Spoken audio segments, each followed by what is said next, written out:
showing that it works the same way or in a similar way in humans as well. And I encourage you to go and look at that paper and read more about it. Okay, so I hit some of the evidence here in terms of this question about whether cannabinoids can be used to address the opioid epidemic. And I also told you that we still don't have any gold standard studies, but we have a number of studies to suggest that we should be doing this gold standard studies.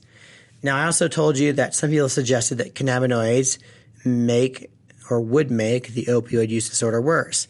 And I think in our last module, I talked about the President's Commission on the opioid use epidemic. So in a previous lecture, we covered that. And basically the commission said very clearly, oh, no. Cannabinoids have a zero positive impact on this issue and, in fact, are likely to make it worse. Now, where is the evidence coming from that people cite that it might make it worse? So here are two studies, and we'll discuss them briefly. One is the National Epidemiologic Survey of Alcohol and Related Conditions, or NESARC. This paper was published in 2018. And what it is, it looked at cannabis use at wave 1 and showed it was associated with non-prescription opioid use disorder at wave 2. Right? So basically, they're looking at cannabis use at one time point and again showing that it predicts or is associated with opioid use disorder at a subsequent time point. Now, there are a couple of issues with this study. First of all, it does make total sense that people who are using drugs recreationally to get high at time point 1 might be more at risk for opioid use disorder at time point 2. That makes total sense. However, it's somewhat irrelevant to the question about whether chronic pain patients can use cannabis medicinally as a substitute for opioids, right? So in the one case, we're talking about people who are using cannabis to get high and then trying to extrapolate it or generalize it to chronic pain patients who are basically trying to use cannabis to substitute or stop using opioids. In any case, this is the abstract from the paper, and I put it up here on the screen so you can read a little bit more about it and get some of the details. But it pretty much is exactly what I described for you a minute ago. One very key piece here, I mentioned time point 1 or wave 1 and time point or wave 2. Look at the dates here. We're talking 2001 to 2002, right? So cannabis use in 2001 to 2002 predicting opioid use disorder in 2004, 2005, right? So the point I'm trying to make here is that these data are now 17 years old, right? This is, again, I think this makes sense as a finding for, 2001, 2002. It's not all clear how it's relevant for 2019 and how it's relevant for the medical user as opposed to the recreational user. These are the data they showed. So basically, this is the level of cannabis use at wave 1. So no use, occasional use, frequent use, very frequent use. And then the percentage of people with opioid use disorder at wave 2. So you can see those who are using frequently or very frequently at wave 1 are more likely to have opioid use disorder at wave 2. Okay, so the second study often cited in terms of the negative side of this is an Australian study of chronic pain patients between 2012 and 2014. You can look this up. It's Campbell et al., 2018. And in this study, cannabis use was not associated with reductions in pain or opioid use. They did not find that cannabis use increased opioid use. They just found that it wasn't related to reductions in pain or opioid use. So a couple of important points here. Medical cannabis was not legalized in Australia until 2016.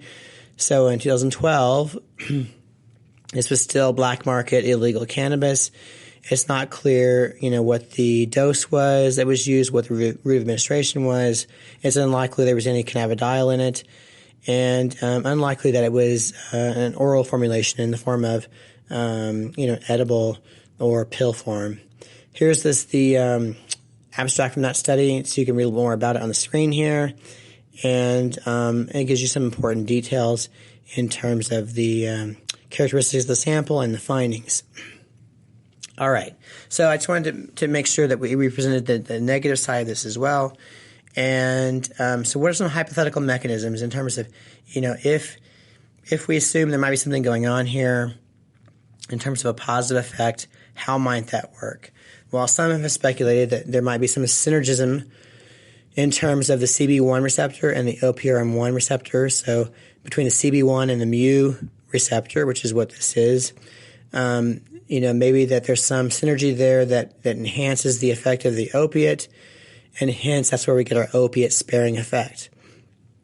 And also these two, cannabinoids and opioids may work additively through separate mechanisms, right? So not just in terms of the way they, receptors are co-localized, but also there may be two completely separate mechanisms that may have them working additively on pain control.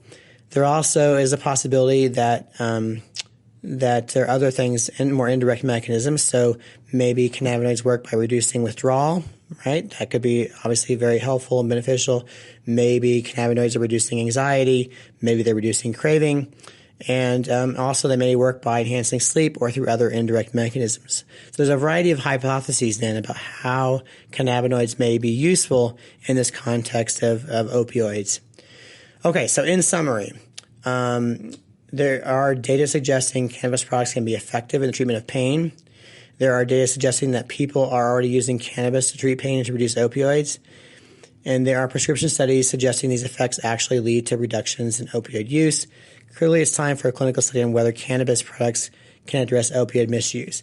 Now, it occurs to me that in the last day or two, as I was recording this, actually a paper just came out looking at cannabidiol, just CBD, 400 milligrams and 800 milligrams, and looking at craving for opioids in a clinical, human population, human sample.